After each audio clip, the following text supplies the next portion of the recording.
Hi mga mama, welcome back to my channel. So for today's video, this is my second day post-operation. Ano yun? Akala ko. Ngayon is meron akong follow-up check-up kay Doc Mike. Pupunta ako doon kasi papaliguan nila ako. Papaliguan ako nila Doc Mike. So babasain nila yung ulo ko, ganun-ganon. Pero kagabi naman, nakapag-hotbath na ako. First hotbath ko yun and nakapaghilamos ako around here lang. Papasensya yun yung tigyawat ko, oh. Itong tigyawat, tigyawat na to. Hindi pa ako naghihilamos ngayon kasi tinatamad ako. Ang aga kasi ng ano namin kay Doc, ang aga na check-up ko, 12 noon. Eh, ang oras na ngayon is 9 a.m. Cavite pa kami, babiyahe pa kami all the way babiyahe pa kami all the way to Quezon City. So, sabi ko walang time, ang tagal ko pa naman kumilas. Pero may dala naman akong wipes. Doon na ako sa car maghihilamos. Magpupunas ng muka. Ngayon ang mga impacta is nagpe-prepare na, naliligo sila. Ako hindi, kasi nga, hindi na ako pwede maligo. Excited ako today. Yung mukha ko, maga. Ito this one, maga na siya, namamaga. Pero ito din, maga din tong ko. No, pero ito naman, okay siya. This is my outfit for today. Sweet girl lang. Diba? Pero meron yung reveal sa loob. Meron yung bra. Ayun. Ay, go. Ayan, meron tayong, ayan. Pero, ayan, ganyan lang siya. I'm loving my new era. Ayan, bagong era ni Mama. O, Pak, sino ka dyan? Na-appreciate ko na yung aking noo. Kahit alam kong hindi pa talaga to yung parang pinaka-pull, chururut. Pero nakikita ko na kasi na parang if ever na humaba to, nakikita ko na maganda siya. Legit mga mama. Ngayon, nakakaramdam na ako ng pangangate sa aking noo. Nangangati na siya pero hindi ko siya nakakamot. Buti naman talaga, hindi ko siya nakakamot. Kasi ako, pag nangangati ako, lagi ko siya nakakamot. Bigla ko siya nakakamot. Pero ngayon naman, nagiging maingat ako na huwag kumakamot itong noo ko. Lalo na this area. Ayan look. Ayan Super happy. Kaya thank you so much kay Doc Mike ng M-Aesthetic and sa kanyang team. Kasi grabe yung pag-aalaga nila sa akin, yung patience nila nung in-anxiety ako. Kaya super appreciate ko talaga si Doc Mike and yung kanyang team ng M-Aesthetic. If ever magpapa-hair transplant kayo mga mama, go to Doc Mike ng M-Aesthetic. Kasi sobrang alaga nila sa akin. For sure naman na pwede yung mga past vlog ko about hair transplant ko. Super worth it siya. Super accommodating. Actually nga, nag-offer sa akin si Doc Mike ng mga pagkain. Pero sabi ko, Doc, hindi ako makain ng getong oras. Pasensya na. Kasi alam niyo naman ako, di ako makain talaga ng mga morning. Nagsimula kasi yung surgery ko 9 a.m. So, mga 12:01, inaya ko ni Doc. Sabi ko, Doc, hindi talaga ako makain. Gawan niyo na lang ako. Samahan niyo ako mag-prepare ng gamit ko. Magdadala ako. Actually pala, nakalimutan ko. Kailangan ko palang mag-spray ngayon sa noo neto. Kasi nangangati siya. Pag nangangati kasi ako, sabi ni Doc, maglagay daw ako sa noo neto. Mag-spray lang daw ako. Yun, spray lang. So, parang ito yung way para mangati. Para mais yung pangangati. Ayan, parang kung sira ulo. Tapos ganyan yung mukha ko, basa. Pero okay lang kasi part naman yan. Para kung nagdidilig. My God! This is real. Ito yung struggle ko pag nagpa-hair transplant ka. Pero, okay lang kasi part naman to ng natin Sino yun? Ang gwapo. Let's go. Kasi ayun nga, na-appreciate niya na yung mukha ko. Sabi niya, Mama, ang ganda ng mukha mo. If ever daw tumubo na yan, maganda siya. Ayan, ganyan-ganyan lang tayo. Tara, mag-impake tayo ng mga dadalhin kong gamit. Dito ko ilalagay na lang yung mga kailangan ko. Kailangan natin ng alcohol. Kailangan natin this one.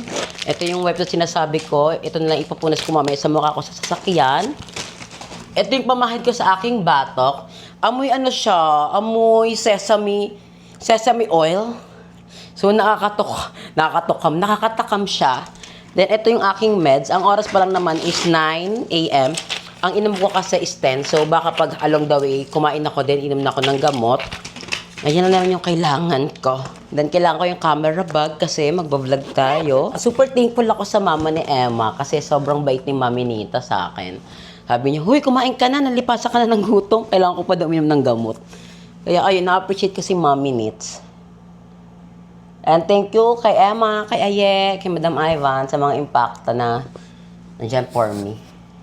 Alam niyo ba, this past few days, may times na naiiyak ako kasi na-overwhelm ako sa nangyayari sa buhay ko na ang tagal ko tong inantay na magpa-hair transplant. Sabi ko, oh my God, ito na yun, this is it. Diba? Sabi ko, oh my God, thank you so much talaga sa aking special someone na nag-sponsor ng aking hair transplant. Baka isipin ng mga tao na hindi ako thankful. Thankful ako, ayaw niya lang kasi lagi ako nagtithank you sa vlog na ganyan, thank you, ayaw niya. So, lagi naman kami nag-uusap, pero pagpasensyahan nyo na kung hindi ko nasasabi lagi. Feel ko ready na ako. By the way, uminom ako ng hibiscus tea kasi ano to, for anti-inflammation, pamamaga ng mukha. Kaya buti na lang nagiinom ako ng tea. Kagabi uminom ako niyan.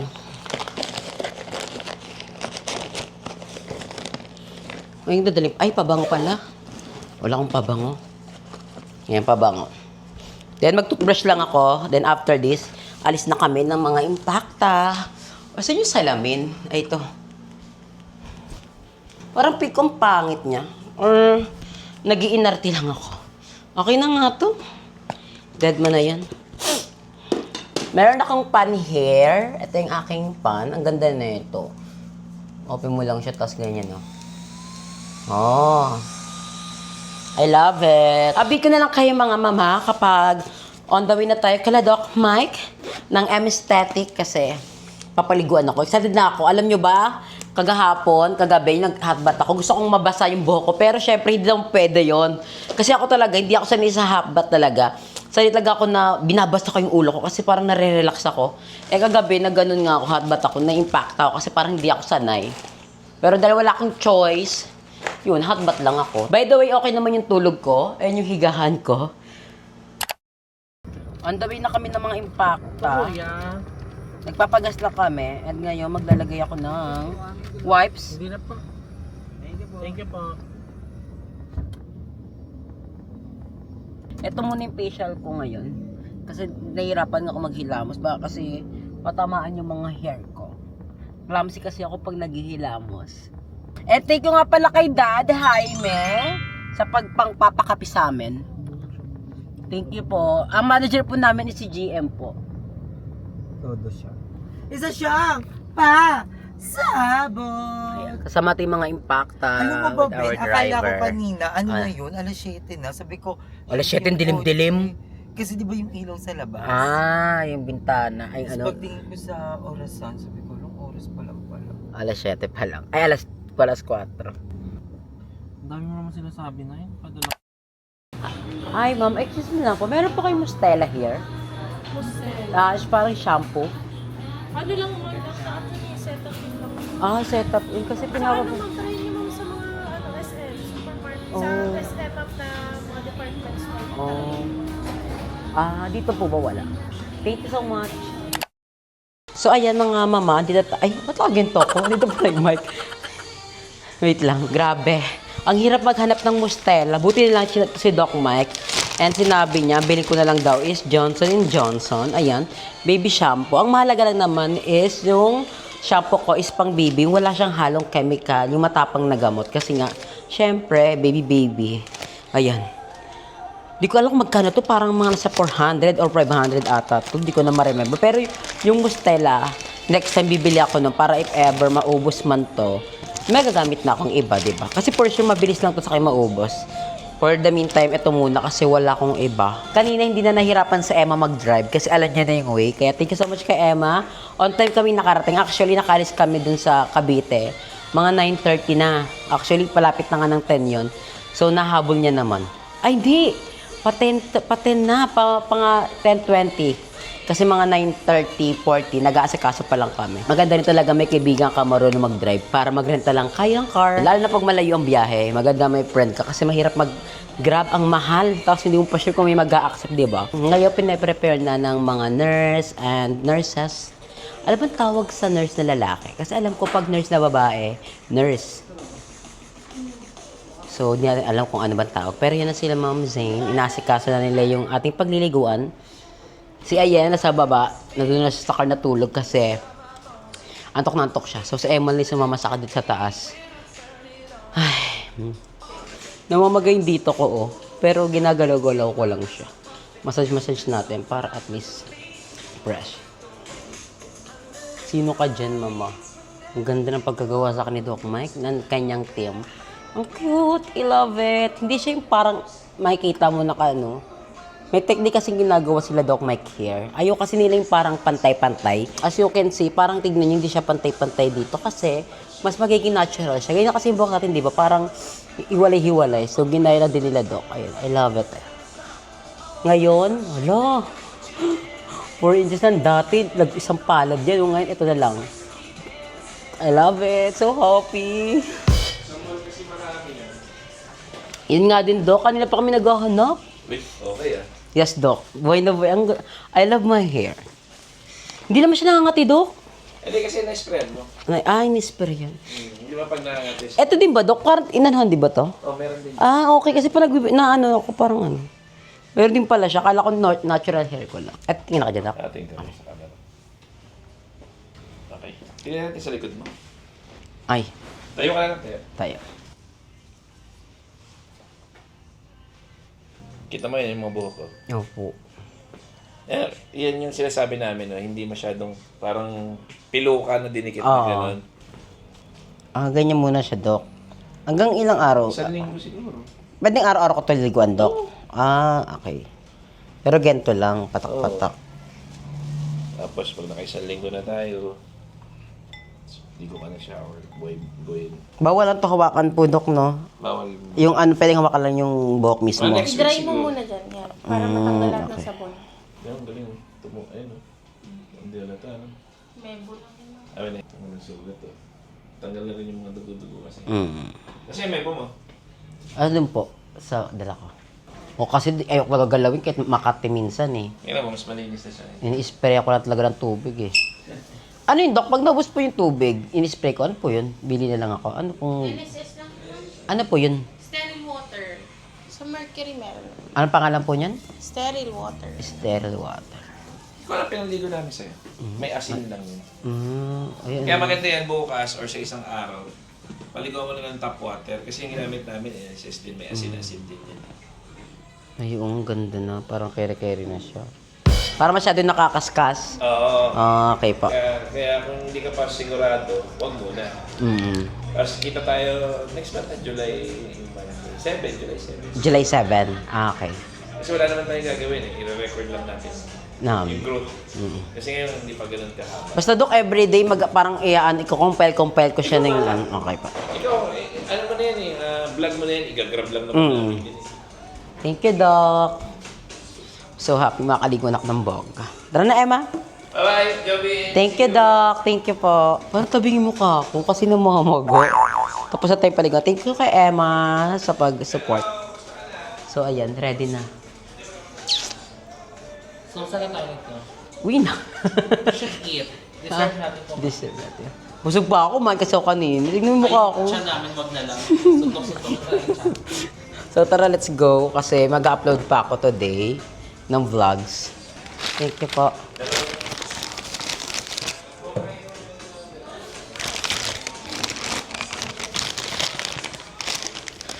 Yung nasira siya.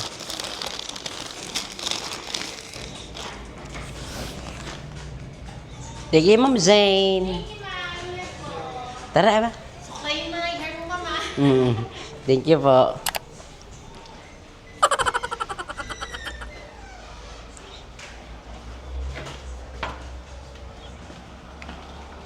Just... Ay, gago yung camera ko. Gagong puto.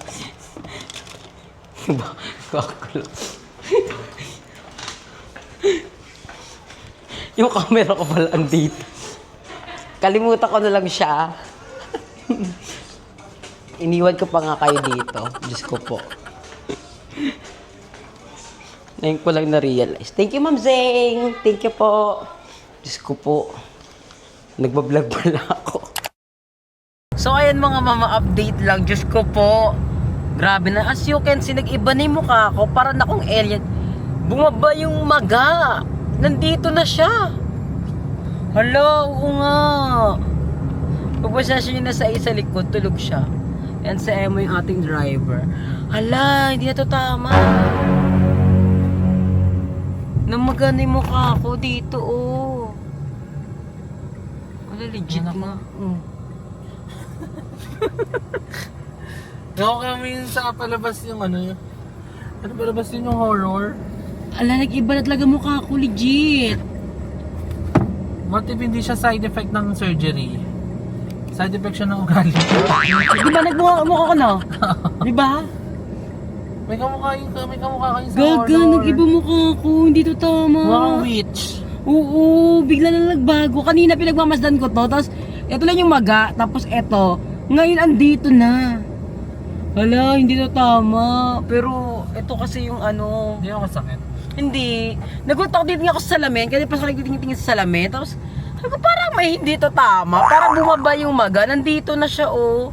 Kasi titignan ko itong tigyawat ko. Ang dalawa na nakaka-impact ng malaki. Tapos, Diyos ko po. Ano ba to? Mamaya pagka uwi ko, babasahin ko yung binigay sa akin ni Doc Mike na paper. Meron doon nakasulit. Hindi ko alam kung cold compress o hard. For sure ko. Hot compress. Pick ko hot compress, Emma, kasi nakatapat sa kanyang aircon. So, nangyari, baka bumukha siya lalong maga. Kasi nakakapag-close ay nakakapag-alis ng maga yung malamig eh. Kaya nga eh. Pero, basta, pag gawin ko na lang, basahin natin kung ano. Nakakaloka, hindi to tama, oh. By the way, this is day 2 post-operation. And update ko na lang kayo sa mga ibang clips ng ating vlog kung anong mangyayari. Kasi, mukhang feel ko talaga mas magiging magato sa mga iba pang araw na lilipas. Hindi ko magiging OA to. Pero sinabi naman ako ni Doc Mike na magano yung mangyayari sa akin. Hindi mo kasi agad-agad na parang, ay, unang araw ko kasi wala akong maga eh. Parang okay lang. So naisip ko, wala, baka gano'n talaga na yung mukha ko. Diyos ko po, ngayon pa nagsisimula. Ay, nako, basta magpasensyahan nyo na kung this following vlogs natin is yung mukha ko is hindi kaaya-aya. Magpasensyahan nyo na, part din ng process natin. Hindi naman kasi pwedeng hindi ako mag-vlog. Hindi naman pwedeng hindi ko ipakita, di ba? Kasi parang tanga naman yung journey natin sa ating hair transplant. And thank you nga pala kay Doc Mike kasi sobrang alaga niya ako kanina. Pinaliguan nila ako. Ang sarap ng massage nila sa ulo ko. Hindi ko na siya napakita sa inyo pero ang sarap kasi ng massage nila. Parang kinakamot nila kasi nga dito may mga buo-buo akong dugo dyan. Ganun yung nangyari sa akin kanina. Super happy naman ako. Hindi ko pa alam kung kailan ako makakabalik pero sabi ni Doc Mike, i-message na lang daw ako kung kailan ako pupunta. Parang ang sabi niya sa akin July. Pero wala siya sinabi exact date. Ang expected ko kasi June 28 po babalik ako pero sabi niya kasi July.